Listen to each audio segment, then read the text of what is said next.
प्रिय छात्राओं, स्वस्थ रहो। आज हम व्याकरण सुमन में पाठ 13 क्रिया पढ़ेंगे।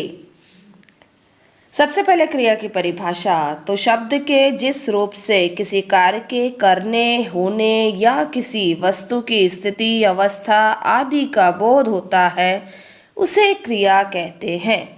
अब उदाहरण के तौर पर चाचा जी लंदन से आ रहे हैं, मसूरी में हिमपात हो रहा है, नडाल ऑस्ट्रेलियन ओपन में खेल रहा है, बचपन की अवस्था सभी चिंताओं से मुक्त होती है। तो यहाँ पर आने का, होने का, खेलने का आदि का बोध हो रहा है, जो अधिकांशतः क्रिया शब्द हैं। क्रिया के भेदों को जानने से पहले हम उसके साथ प्रयुक्त होने वाले कुछ शब्दों के बारे में जानेंगे। जैसे कर्ता, तो वाक्य में क्रिया को करने वाला उस क्रिया का कर्ता कहलाता है। जैसे संदीप जा रहा है, तो यहाँ पर संदीप जो है वो कर्ता है।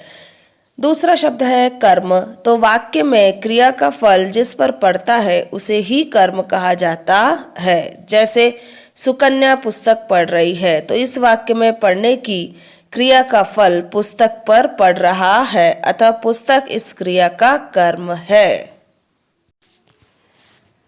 कर्म के आधार पर क्रिया के भेद। तो कर्म के आधार पर क्रिया के दो भेद होते हैं। पहला अकर्मक क्रिया, दूसरा सकर्मक क्रिया। आइए अकर्मक क्रिया को समझते हैं। जिन क्रियाओं को कर्म की आवश्यकता नहीं पड़ती उन्हें अकर्मक क्रिया कहते हैं। जैसे हंसना, बोलना, रोना, सोना, दौड़ना आदि।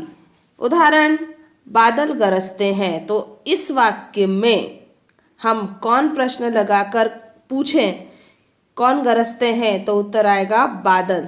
तो यहाँ पर अकर्मक क्रिया है। आपको अकर्मक क्रिया की पहचान के लिए उसमें कौन लगाकर प्रश्न पूछना है। दूसरा प्रकार है सकर्मक क्रिया। जिन क्रियाओं को कर्म की आवश्यकता होती है उन्हें सकर्मक क्रिया कहते हैं। जैसे खाना, पीना, लेना, देना आदि। उदाहरण के तौर पर चेतन भगत ने एक उपन्यास लिखा, तो यहाँ हम प्रश्न करें कि चेतन भगत ने क्या लिखा, तो उत्तर आएगा उपन्यास। तो याद रखें सकर्मक क्रिया में क्या लगाकर प्रश्न किया जाता है। सकर्मक क्रिया के भी दो भेद है। एक कर्मक क्रिया, जिस क्रिया का मात्र एक ही कर्म होता है उसे एक कर्मक क्रिया कहते हैं। जैसे वरुण फल खाता है, AR रहमान ने वंदे मातरम गाया, तो यहाँ फल और वंदे मातरम एक एक ही कर्म है। द्विकर्मक क्रिया, द्विकर्मक क्रिया के दो कर्म होते हैं, वह द्विकर्म क्रिया कहलाती है। जैसे चिनार ने अपनी सहेली को अपनी फ्रॉक दिखाई, तो यहाँ सहेली को दिखाई और दूसरा फ्रॉक दिखाई, दो कर्म हो गए। दूसरा उदाहरण आपका है ड्राइवर बच्चे को विद्यालय ले गया, तो यहाँ बच्चे को ले गया और दूसरा विद्यालय ले गया, तो ये दो इसमें कर्म है, अर्थात ये द्विकर्मक क्रिया है।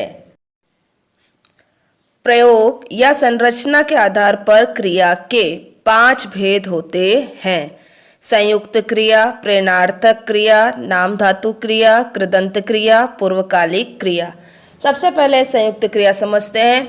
दो या दो से अधिक क्रियाओं के मेल से बने क्रियापद को संयुक्त क्रिया कहते हैं। जैसे वह बांसुरी बजाता ही जा रहा था, मैं पुस्तकालय चली जाया करती हूँ, बिल्ली चूहे पर झपट पड़ी। दूसरा प्रकार है प्रेरणार्थक क्रिया। जिन क्रियाओं द्वारा कर्ता स्वयं न करके किसी अन्य को कार्य करने के लिए प्रेरित करता है उन्हें प्रेरणार्थक क्रिया कहते हैं।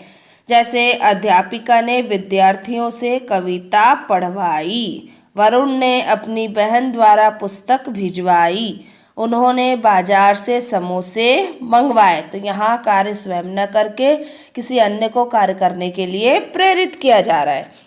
प्रेरणार्थक क्रिया में दो प्रकार के कर्ता होते हैं।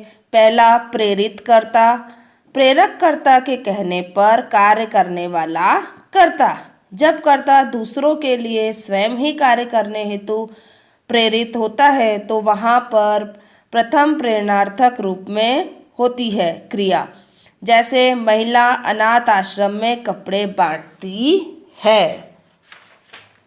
दूसरा, प्रेरक कर्ता, स्वयं कार्य न करके दूसरों को प्रेरित करने वाला कर्ता।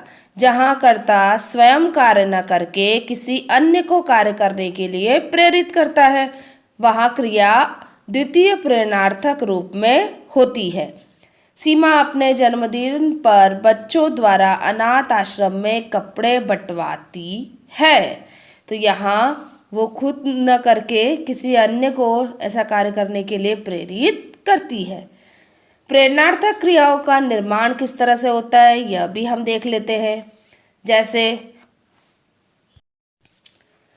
जैसे मुख्य क्रिया है उठ, प्रथम प्रेरणार्थक उठाना, द्वितीय प्रेरणार्थक उठवाना।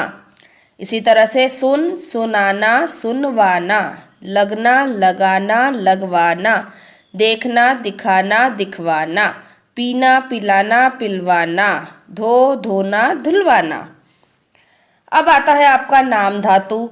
कुछ क्रियाएं संज्ञा, सर्वनाम, विशेषण आदि से बनती हैं, इन्हें नाम धातु क्रिया कहते हैं। जैसे हमें दूसरों की संस्कृति की बातों को सोच समझकर अपनाना चाहिए, तो यहाँ अपनाना नाम धातु क्रिया हुई। नाम धातु क्रियाओं का निर्माण किस तरह से होता है ये देखिए। तो पहले संज्ञा शब्दों से नाम धातु क्रियाओं का निर्माण होता है। जैसे बात का बतियाना, फटकार का फटकारना, हाथ का हथियाना, लज्जा का लजाना, शर्म का शर्माना, झूठ का झुठलाना। इसी तरह से सर्वनाम शब्दों से अपना, अपनाना, विशेषण शब्दों से चिकना, चिकनाना, दोहरा, दोहराना, अनुकरणवाची शब्दों से, तो अनुकरणवाची शब्दों से कैसे, तो खटखट का खटखटाना, थरथर का थरथराना, भिन भिन का भिन भिनाना, बड़बड़ का बड़बड़ाना।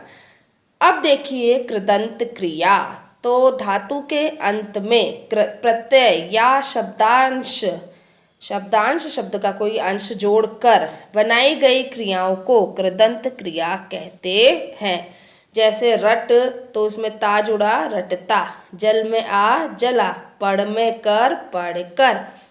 अब आती है आपकी पूर्वकालिक क्रिया। जिस क्रिया का पूरा होना दूसरी क्रिया के पूरा होने के पूर्व पाया जाता है, उसे पूर्व मतलब पहले तो पाया जाता है, उसे पूर्वकालिक क्रिया कहते हैं। जैसे स्मिता डरकर भाग गई। तो स्मिता क्या करी, भाग तो गई, पर कैसे पूर्व क्या हो गया, डरकर भाग गई। तो यहाँ यह पूर्वकालिक क्रिया है। इसी तरह से पिताजी खाकर टहलने जाते हैं, राहुल पढ़कर खेलने जाएगा, मैं गा गा कर खो सा गया। तो इन वाक्यों में डरकर, खाकर, पढ़कर, सुनकर क्रियाएं भाग, टहलने, खेलने और खो क्रिया से पहले प्रयुक्त हुई हैं, इसीलिए वे पूर्वकालिक क्रियाएं हैं। आशा है आपको क्रिया समझ में आ गई होगी। हमेशा खुश रहो, प्रसन्न रहो।